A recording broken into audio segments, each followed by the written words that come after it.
अशा पद्धतीने उन्हाळी कांद्याचे बियाणे टाकल्यामुळे रोप लवकर लागवडीसाठी तयार होतं का?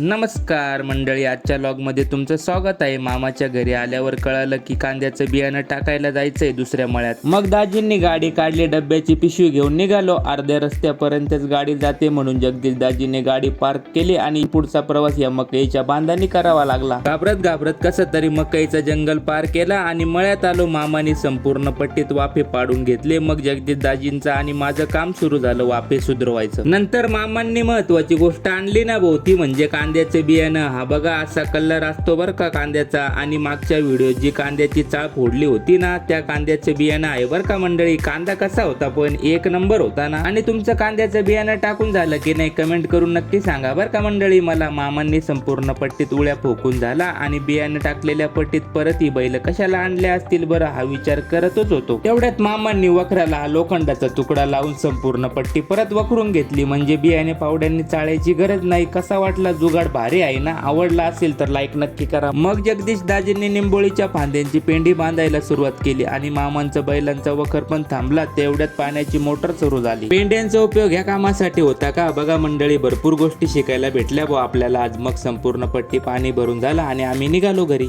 चला मग, तुम्हाला व्हिडिओ आवडला असेल तर लाईक करून घ्या आणि आपल्या आयडीला फॉलो करून घ्या.